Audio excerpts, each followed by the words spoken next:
So package and labeling, the essential elements of brand elements, protect. Above all, the package must protect the product.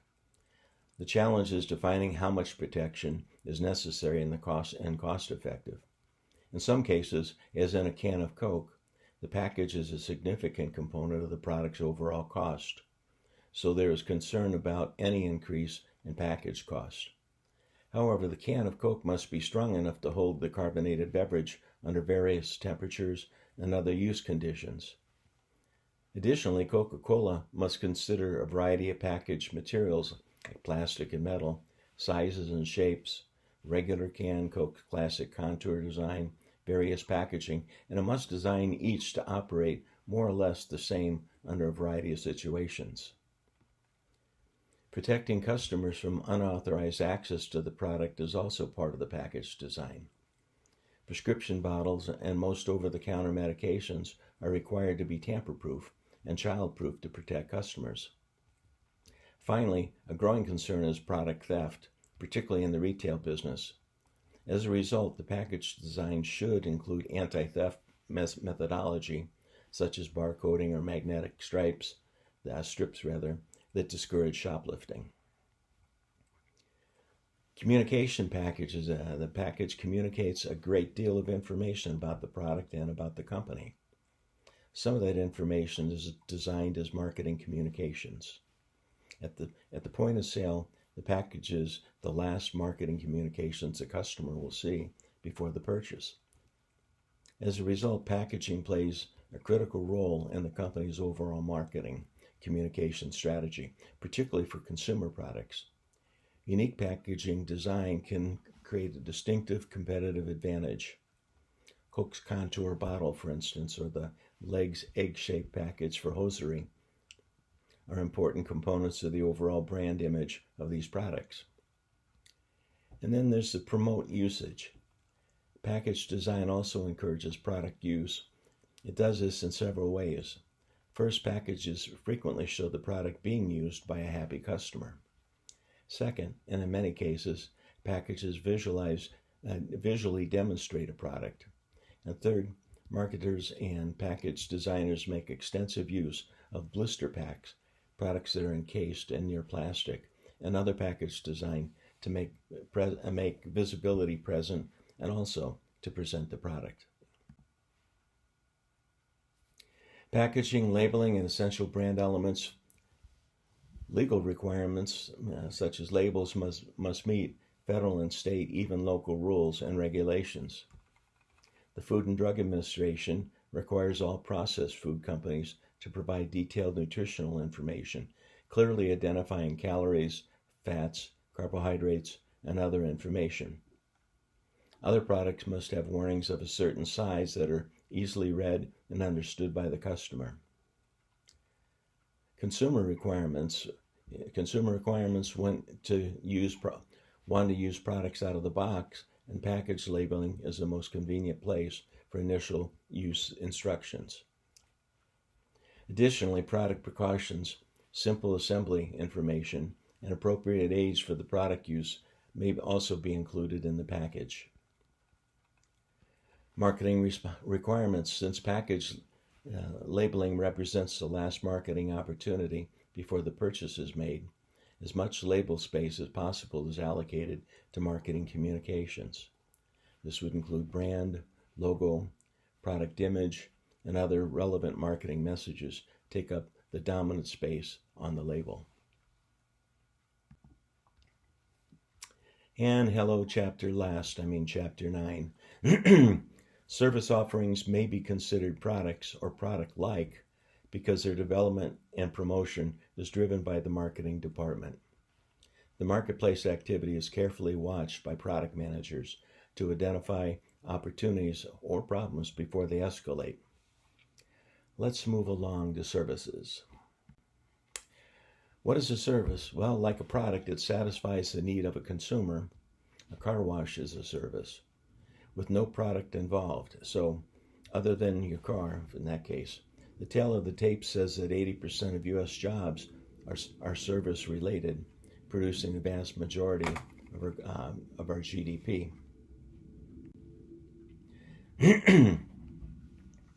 Branding may relate to services. Let's see, American Express, don't leave home without it. MasterCard, what's in your wallet?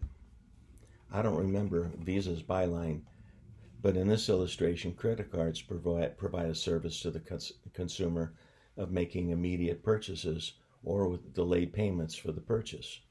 The consumer can carry less cash, make impulsive or on-the-spot purchases, and other benefits. How do credit card companies benefit? Well, they earn interest over time from increased purchases as the cards are accepted at nearly every place, nearly the same places. But for American Express, they charge a higher fee to the reseller, high enough for the reseller to decline the use of American Express's services from time to time.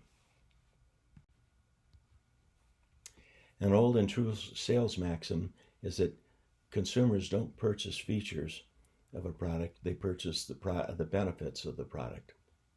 A consumer purchases a Black & Decker drill, for instance, with all kinds of features. What is the consumer's needs? They need to drill a 1/8 inch hole in the drywall in the living room to hang a picture. The drill does that, and brand may play a part. Say Black & Decker is a quality tool, but the consumers want what the tool will do, drill a hole in this case. And there's a saying, and yes, I'm full of sayings, that you can only shear a dead lamb once. Customer retention is among the top goals of most companies. For many companies, it costs more to gain a new customer than it does to retain existing ones. A bad experience, such as an attitude by a checkout person, a bad experience gone viral on social media, and a consumer may look elsewhere. Have you ever bought something from a person you didn't like? Most consumers won't. Retaining a customer is a high priority for most companies. There is an up and downside to focusing solely on most satisfied customers for the purpose of retaining them. Higher the loyalty, the more likely the customer will remain a customer. Frequent flyer loyalty clubs, for instance, keep many travelers using the same airline regardless of the quality or experience. Like most things, indifference is not what a product manager wants for their products. There's always the cost benefit of gaining disgruntled or indifferent consumers. A company certainly doesn't want to jeopardize their existing customers who are happy for incremental revenue from trying to get an indifferent consumer to buy their products. Back to services. Ever have a sticker shock? It looks like what this guy has. This guy's about to, if he's purchasing a new car. Today, more than ever, consumers research even the smallest of purchases, looking for the best quality for the lowest price. And that, of course, is elastic. Consumers will still pay more for a quality product or service, not just the cheapest. Consider our cable companies. The churn rate of most cable companies it's a budget item actually, is 25% annually. Consumers jump from Comcast to Charter or AT&T UVerse in hopes of a better product, a better experience, and to get away from the existing service provider. 25% churn. Is the new service provider that much better? Time will tell. Software as a service is growing exponentially each year. Software as a service, or SaaS, is usually an enabling product. Think UVerse. The video delivery side of AT&T. The user interface is what the viewer sees. It represents the brand, say AT&T. Now it happens that Microsoft provides the service for AT&T to have a fast channel change, easy recording, a channel guide that is pleasing to the eye with crisp graphics. It's called Microsoft Media Room, and it's the product or service that many content delivery networks use. Can you think of other software as a service arrangements? Got the S's mixed up there. How about that? Again, the tail of the tape has software as a service. gaining momentum. Thinking of it, a company would have to produce the benefits delivered by a software as a service partner themselves, and that they used to. But companies have figured out that they could make a buck by providing the ability to use the service that they provide, the enabler, rather than do-it-yourself effort. Look at the growth from 2008 to today. We'll be over here to 113 billion in 2022. What's an example? Let's see. Of Dropbox is a good example of data storage in the cloud of software as a service. Many companies purchase a slew of servers and employ a slew of IT folks just for storage and system backup. This isn't the iOS, Apple's time machine we're talking about. This is heavily encrypted, protected, VPNs, secure to the max, which translates to a lot of money and too often a network failure resulting in the loss of important data. Cloud-based storage services such as Dropbox not only allow easy transfer of large files, they provide a service that can eliminate the capital and maintenance costs associated with a company-owned and maintained storage platform. Part of my earlier business was design-build of these data centers, some of which support data storage like Dropbox. Imagine dozens and dozens of racks of servers humming away, each backed up for redundancy, and then the backups are backed up, with the data protected by the best-in-class encryption and other security means for a reasonable price to the consumer. Google's data center is something to be seen. It's amazing, actually. Multiple football field-sized buildings back-to-back, completely loaded with secure data servers in multiple parts of the country. A telephone company that provides data storage in Kansas City along with dial tone. Remember those dial tones? Well, they build their data center 6 floors down in a cave, and they talk about secure, where they pump air in for temperature control and for employee safety. A server, for those that may not know, looks like this. It's a slight rabbit trail here, but some of you might not know that a cloud storage server looks like, or any server. It's about a 1 to 2 inch by 19 to 22 inch, slides right into an industry standard 6-foot rack. And viewed from the back of the server and the rack, where they are wired with one another in an industry standard configuration, as we see here. And then all operations are monitored from multiple locations, everything alarmed, so if a server sneezes, you can hear Gesundheit around the world. Okay, we know now what servers look like in a cloud-based data storage networks. By the way, there is no cloud. Software as a service.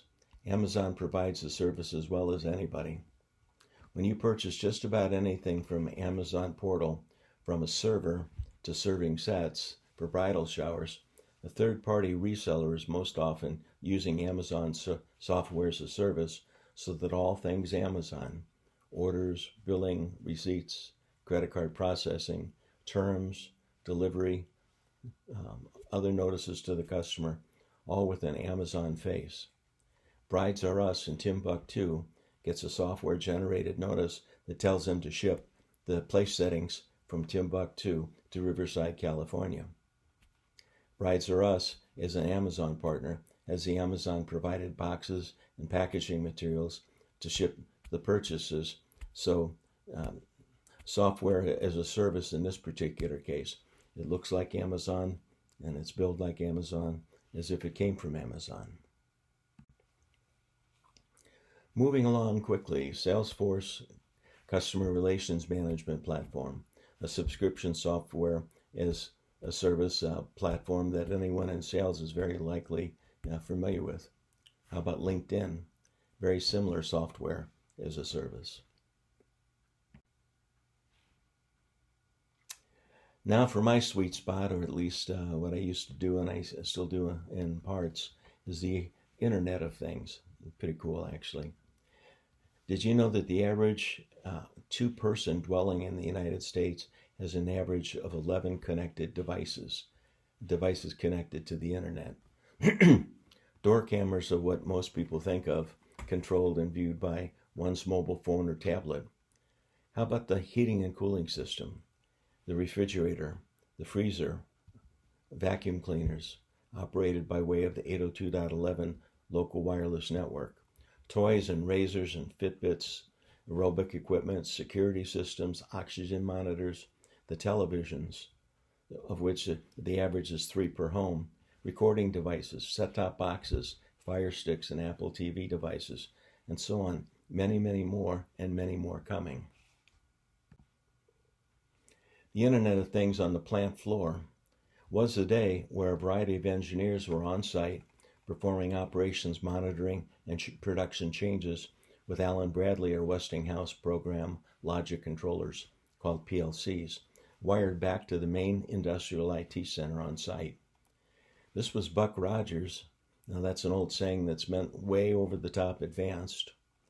Today, most everything on the plant floor has an IP address, and it's wired or wirelessly connected to control centers on site and control centers back in Detroit, for instance, making real-time operations decisions about what and how many cars are being built at all of their dozen car factories.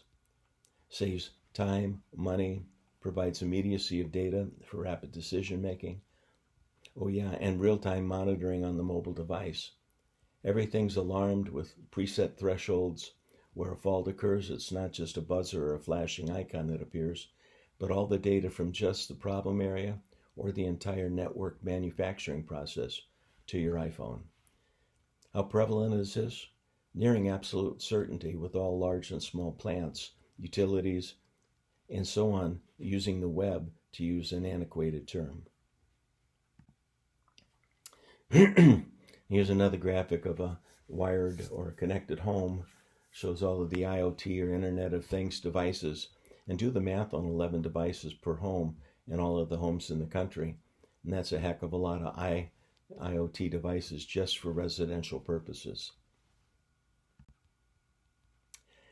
And something big is coming, driven by internet, software as a service, and data storage, and other drivers. Well, what we've had for years, and most of us still enjoy, are the original IP version 4, IPv4, IP addresses to our mobile phone and tablet platforms, our home modems and routers, televisions, door cams.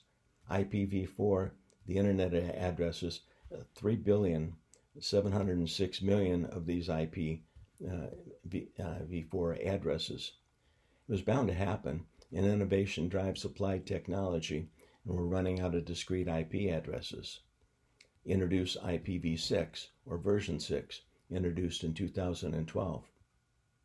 All internet players, services of software, storage, video delivery networks, satellite communications, any company that built something to be operated by way of the internet, all had to agree on a common performance standards, and all IEEE and UL and EIA and other standards bodies had to agree on one set of addresses. And take a look. Compare the original IPv4 address of 192. Let's see how I do this. 192.168.1.1. That would be something that,